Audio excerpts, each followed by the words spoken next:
Diduga akibat korsleting listrik di bagian ruang panel listrik Rumah Sakit Hermina Bekasi, Kota Bekasi, Jawa Barat terbakar. Asap hitam pekat sampai ditambah oleh ledakan beberapa kali pun sempat membuat panik pasien dan karyawan rumah sakit.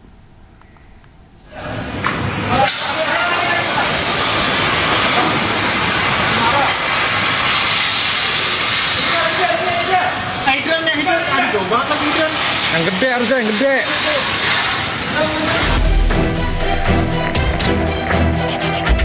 Kebakaran terjadi di ruang bagian panel listrik Rumah Sakit Hermina Bekasi, Kota Bekasi, Jawa Barat, Sabtu siang. Asap pekat hitam mengepul disertai percikan api keluar dari ruang panel listrik di lantai dasar. Sempat terdengar ledakan beberapa kali saat kebakaran terjadi. Petugas keamanan rumah sakit berupaya memadamkan api menggunakan apar agar api tidak membesar. Kebakaran sempat membuat panik pasien dan keluarga serta karyawan rumah sakit. Petugas Dinas Pemadam Kebakaran dan Penyelamatan Kota Bekasi mengerahkan 4 mobil pemadam memadamkan api. Dugaan sementara penyebab kebakaran akibat korsleting listrik pada baterai atau aki di ruang panel. Objek yang terbakar di bawah areal bawah panel yang terbakarnya baterai atau aki. Panel listrik di basement berarti di lantai dasar. Lantai dasar. Dugaan sementara mungkin arus pendek listrik ya. Untuk proses pemadaman tadi sempat keluar api juga nggak sih Pak? Api sebetulnya nggak terlalu besar, cuman karena ini baterai jenis lithium ya. Lithium jadi asapnya memang sangat luar biasa. Api berhasil dipadamkan dalam waktu 30 menit dan tidak merambat ke ruangan lain di rumah sakit tersebut.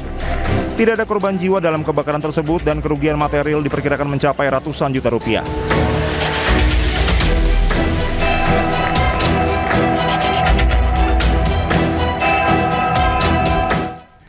Pemirsa, seorang pemotor terperosok dalam tanah ambles di Jalan Raya Tembalang, Semarang, Jawa Tengah.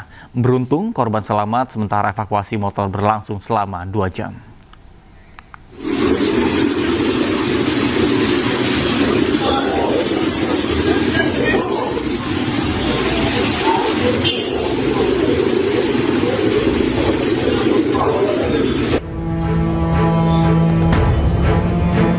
Seorang pemotor terperosok ke dalam jalan ambles di Jalan Raya Tembalang, Semarang, Jawa Tengah sedalam 3 meter. Jalan ambles di tengah badan jalan Tembalang ini terjadi setelah hujan. Korban mengaku tidak melihat adanya lubang sedalam 3 meter karena mengantuk.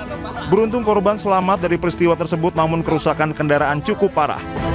Tim Damkar Kota Semarang yang mendapat laporan langsung mengevakuasi korban dan motornya. Untuk ketinggiannya itu kurang lebih sekitar 2-3 meter gitu. Motornya? Ya, untuk motornya jenisnya Matic gitu, untuk masuk ke lubang singgulnya itu ya. Itu sekitar 2-3 meter. Untuk kendalanya yaitu tadi ada bahan galian yang ini menutup di salah satu jalan, dan kedua itu pas di pertigaan traffic light. Jadi kendalanya untuk bikin macet untuk kita waktu evakuasi. Diduga lubang tersebut terjadi karena ada gorong-gorong yang menyebabkan lapisan tanah di atasnya rapuh saat hujan dan ambles. Dari Semarang, Jawa Tengah, Andre Aprianto, iNews melaporkan. Isak tangis keluarga pecah saat jenazah korban Ponpes Al-Khozini yang ambruk tiba di rumah duka. Almarhum Zaki bin Yusuf merupakan santri asal Sampang yang terakhir kali diidentifikasi dan dimakamkan.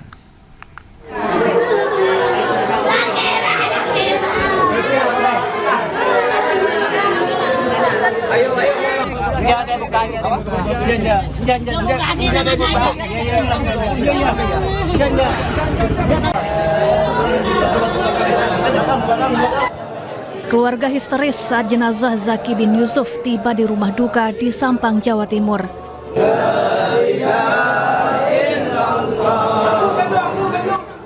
Almarhum Zaki bin Yusuf merupakan santri Pondok Pesantren Al-Khozini Sidoarjo yang menjadi salah satu korban mushola ambruk. Jenazah Zaki merupakan korban terakhir yang berhasil diidentifikasi dan diserahkan ke pihak keluarga. Usai sholat jenazah dan doa bersama, petugas bersama warga mengangkat peti jenazah dan mengantarkannya ke pemakaman di dekat rumah duka. Sekarang adalah hari terakhir pengiriman korban jenazah akibat runtuhnya musola Pondok Pesantren Al-Hosini Buduran Sidoarjo. Sekarang pengiriman terakhir untuk Kabupaten Sampang, yaitu jenazah yang ke-10 untuk Kabupaten Sampang, dan juga merupakan pengiriman terakhir. Jadi tidak ada sisa jenazah di Rumah Sakit Bayangkara Surabaya. Total ada 10 santri asal Sampang yang menjadi korban musola ambruk Ponpes Al-Hosini Sidoarjo. Sementara itu, total ada 67 kantong jenazah yang diserahkan ke tim forensik dari reruntuhan bangunan. Dari Sampang, Jawa Timur, Fatur Rahman, iNews melaporkan. Setelah hampir 3 pekan ditutup akibat tragedi robohnya gedung Ponpes Al-Hosini di Buduran Sidoarjo, Jawa Timur, kini kembali buka untuk proses belajar mengajar santri. Sejumlah santri dari sejumlah daerah mulai berdatangan.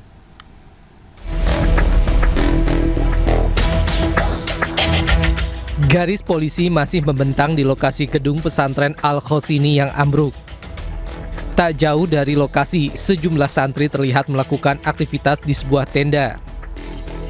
Meski proses hukum atas ambruknya gedung pondok pesantren Al-Hosini Buduran Sidoarjo terus berlanjut, namun pihak pesantren akan kembali membuka aktivitas belajar mengajar. Pihak pengasuh dan pengurus pondok mengaku telah menghubungi santri atau wali santri melalui pesan singkat serta telepon. Bersamaan kabar tersebut, sejumlah santri dari berbagai daerah juga mulai berdatangan. Karena kondisi pondok masih ditutup polisi untuk kepentingan penyidikan, pihak pengasuh mengarahkan para santri ke kampus 2 Al-Hosini yang berjarak sekitar 300 meter dari Pondok Putra Utama. Kampus ini telah disulap menjadi tempat belajar dan penginapan darurat. Jadi untuk sementara penampungan selama masih ada polis lain, kita gunakan di kampus 2. Sudah kita hitung dengan jumlah calon santri yang akan kembali, insya Allah sudah bisa mencukupi. Pihak pengasuh dan pengurus Ponpes Al-Hosini menjamin aktivitas belajar mengajar santri tidak akan mengganggu proses penyidikan yang dilakukan di Treskrimsus Polda Jawa Timur. Dari Sidoarjo, Jawa Timur, Pramono Putra, iNews melaporkan. Pemirsa, Kalimantan Timur meraih juara umum dalam seleksi Tilawatil Quran dan Musabakoh Al-Hadis atau STQH Nasional yang digelar di Kota Kendari, Sulawesi Tenggara. Malam hari ini kita akan mengundang untuk hadir ke atas panggung. Seleksi Tilawatil Quran dan Musabakoh Al-Hadis resmi ditutup di alun-alun XMTQ Kendari, Sulawesi Tenggara pada Sabtu malam. Dalam STQH Nasional ke-28 ini, Kalimantan Timur meraih juara umum dan memboyong Piala Presiden. Sedangkan posisi kedua serta ketiga direbut Jakarta dan Sumatera Selatan. Sementara tuan rumah Provinsi Sulawesi Tenggara menempati urutan ke-9. Event yang digelar di Kota Kendari ini diikuti oleh 1.027 peserta dari seluruh Indonesia. Kegiatan ini kita lihat mulai dari awal hingga akhir malam ini, antusias masyarakat tidak pernah berkurang. Artinya bahwa kecintaan kepada Al-Quran dan hadis itu juga bergema di mana-mana.